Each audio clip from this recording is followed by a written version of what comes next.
तुम बैठी रहती हो अकेले में, वो भी मुझे पसंद है। एंड व्हेन आई से लाइक, जब मैं क्या बोलता हूँ, लाइक बोलता हूँ, तो इसका मतलब ये नहीं कि तुम्हारे जैसा या तुम्हें पसंद ही करता हूँ, इसका मतलब है लव। मेरा जो अनकंडीशनल लव है वो तुम्हारे लिए, उसका मतलब लाइक का मतलब है। बट दैट एम्ब्रेसेस यू, लेकिन वो तुम्हें क्या करता है, बहुत ज़्यादा एम्ब्रेस करता है।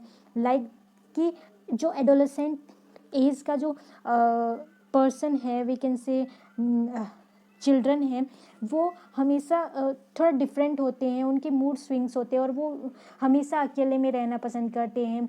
जब भी उनको कुछ टोका टोकी किया जाए फादर या फिर मदर के द्वारा, तो वो लोग उनको पसंद नहीं करते। सेम थिंग हैपन्स हियर कि जो डॉटर है वो क्या है, थोड़ा सा डिफरेंट या अलग अलग रहती है, अपने फादर से ज़्यादा शेयर नहीं करती है बातें।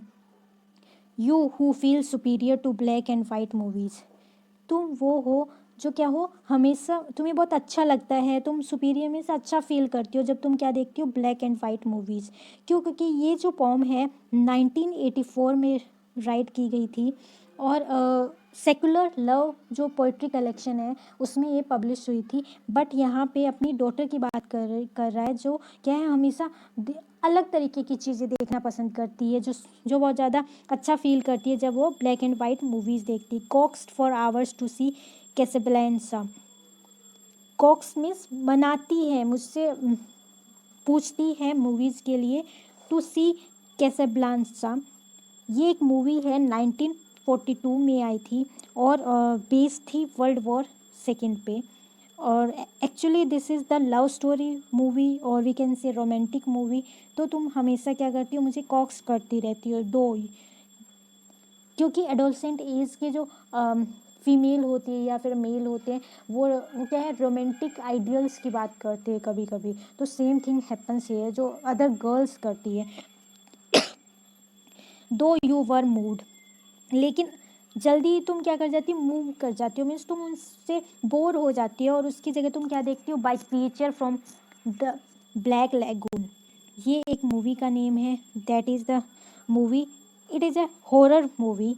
और जो ऐसा माना जाता है कि जो टिपिकली गर्ल्स मूवी नहीं होती है, मीन्स गर्ल्स देखना पसंद नहीं करती, गर्ल्स रोमांटिक मूवी देखना पसंद करती है, जबकि जो मेल हैं, बॉयज़ हैं, वो क्या है, हॉरर मूवीज़ देखना पसंद करते हैं। तो ये जो creature from the black lagoon है, ये क्या हॉरर मूवी हो, और जो तुम देखती हो, क्योंकि तुम्हें रोमांटिक मूवी ज़्यादा पसंद नहीं आती।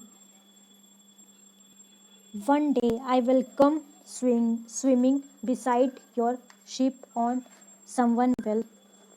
यहाँ पे इस वाले स्टेंजा में एक माइथोलॉजिकल टेल है और स्टोरी है, जिसमें जो सायरन जो निम्फ है, ये क्या है, सी निम्स होती है, जो हमेशा जो सेलर्स हैं उनको लोर करती रहती है, या फिर उनको अपनी तरफ अट्रैक्ट करती रहती है अपनी साउंड से, अपनी सिंगिंग से, जिससे जो सेलर्स हैं वो उनकी तरफ अट्रैक्ट होके चले, और वहाँ पे उनकी डेथ हो जाए, बिकॉज ऑफ उस आइलैंड के आसपास में कुछ पत्थर या स्टोन होते हैं, या फिर तूफान आता है जिससे वो उनकी डेथ हो जाती है।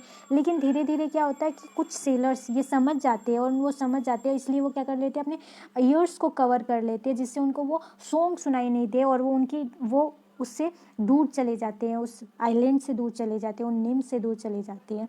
तो that is the mythological fact. और यहाँ पे फादर भी वही बात कर रहा है, लेकिन इसको दूसरे कॉन्टेक्स्ट में मे बी जो फादर्स हैं या फिर प्रेजेंट डे के फादर्स हैं, वो इस पर रिएक्ट करेंगे या फिर उनको ये अच्छा नहीं लगेगा। But here poet gives the advice here that one day I will come swimming, कि एक दिन मैं भी तुम्हारे साथ क्या करूँगा, स्विमिंग करूँगा। मीन्स यहाँ पे सिंबॉलिक मीनिंग ये है कि जो वर्ल्ड की जो डिस्ट्रक्शन है या फिर ऑब्स्टेकल्स है, जो डिफ़िकल्टीज़ है, सफरिंग्स है, वो क्या है, वो निम्फ है, और वो जो तुम्हें अपनी तरफ भटकाती रहती है, या फिर दूर ले जाती है तुम्हारे कैरियर से, या तुम जो चाहते हो उनसे दूर लेके जाती है। तो वहीं यहाँ पे बात कर रहा है, यहाँ पे father's main concerns involving his daughter's future.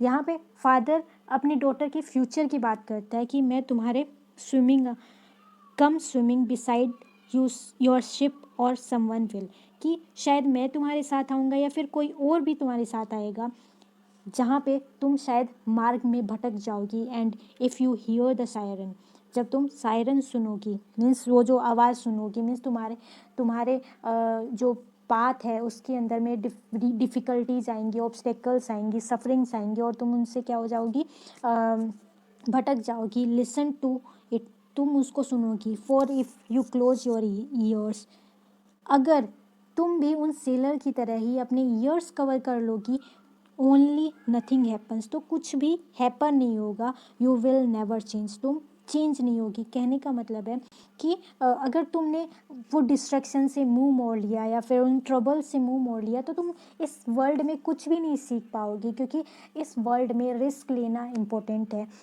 You will never change, change है ये क्या है, एक लाइफ का सच है, ट्रूथ ऑफ लाइफ, कि हमेशा आपको चेंज होना पड़ता है। डार्विन का जो थ्योरी है कि आपको चेंज होना पड़ेगा या फिर आपको अडॉप्ट करना पड़ेगा जैसा वर्ल्ड है, नहीं तो आप क्या हो जाओगे, फिनिश हो जाओगे। That thing happens here. Father यहाँ एडवाइस कर रहा है कि तुम क्या करोगे, सारे के सारे वर्ल्डली थिंग्स करोगी और तुम वो सब देखोगी, तो क्या होगा, तुम चेंज हो जाओगी, मीन्स इस वर्ल्ड को समझ जाओगी। I don't care if you risk your life to angry गॉलीज।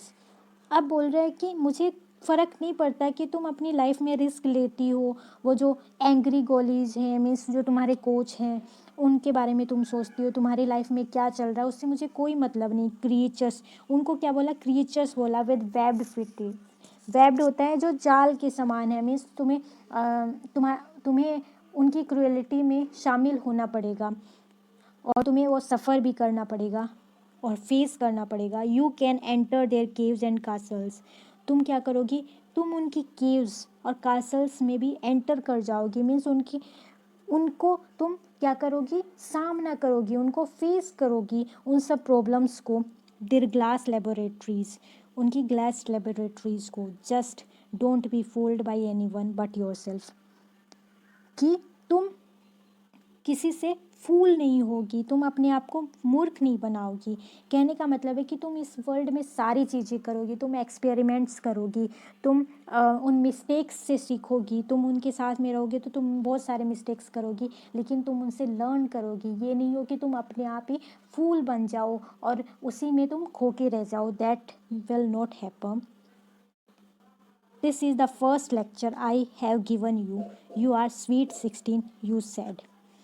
ये जो है, ये मेरा फर्स्ट लेक्चर है जो मैं तुम्हें दे रहा हूँ। यहाँ पे हमें पता चल रहा है कि जो फादर है और जो डॉटर है उनके बीच में बहुत सारा डिफरेंसेस है। वी कैन से कि वो दोनों शेयर नहीं करते ज़्यादा प्रॉब्लम्स अपने साथ में, और जहाँ पे ओनली फादर यहाँ पे बोल रहा है कि अभी तक इतनी सालों तक तुम क्या हो, 16 ईयर की हो, मीन्स एडोलसेंट एज में हो, तब तक मैंने तुम्हें कुछ भी नहीं बोला। इट मीन्स कि ये फर्स्ट लेक्चर है। स्वीट 16 क्या है, एक फ्रेज़ है जो regarded as the age of prettiness and innocence in girls.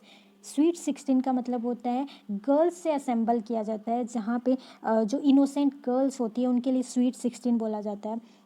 I would rather be your closest friend. यहाँ बोलने का मतलब है कि तुम बहुत ज़्यादा इनोसेंट हो, तुम कुछ नहीं जानती हो इस वर्ल्ड के बारे में। मैं तुम्हारा क्या बनूँगा, गाइड बनूँगा, तुम्हारा बेस्ट फ्रेंड बनूँगा, क्लोजेस्ट फ्रेंड बनूँगा। किसकी बजाय, तुम्हारा फादर बनने की बजाय तुम्हारा मैं क्लोजेस्ट फ्रेंड बनूँगा। I am not good at advice, even though मैं एडवाइस में अच्छा नहीं हूँ, मैं एडवाइस नहीं दे सकता, मैं सजेशन नहीं दे सकता, लेकिन मैं तुम्हारा क्या बन सकता हूँ, एक बेस्ट फ्रेंड बन सकता हूँ। This is the advice to all parents also, that they must be the friend of their children. Adolescent age में आके जो पेरेंट्स हैं उनको उनका बेस्ट फ्रेंड बन जाना चाहिए, जिससे वो शेयर कर सके सारी चीज़ें। You know that but right the ceremonies until they grow dark. यहाँ पे है कि तुम ये जानती हो कि मैं एडवाइस देने में अच्छा नहीं हूँ, लेकिन फिर भी मैं क्या करूँगा, राइट द सेरेमनीज़, मतलब मैं सारी की सारी जो पेरेंटल ड्यूटीज़ है, पैटर्नल ड्यूटीज़ है, उन सबको मैं क्या करूँगा, उनको निभाऊँगा। लेकिन until they grow dark means इसका मतलब है कि तुम्हें पेशेंस रखना पड़ेगा जब तक वो ड्यूटीज़ है वो fade with age, and no longer shed light on their future, कि वो फेड नहीं हो जाए या धुंधली नहीं पड़ जाए। मीन्स जब तक तुम समझने लायक नहीं हो जाओ, तुम ये नहीं समझो, और तुम जब तक अपने एक्सपीरियंस नहीं पालो या तुम इस वर्ल्ड को एक्सप्लोर नहीं कर पाओ, तब तक मैं तुम्हें क्या करूँगा, एडवाइस दूंगा।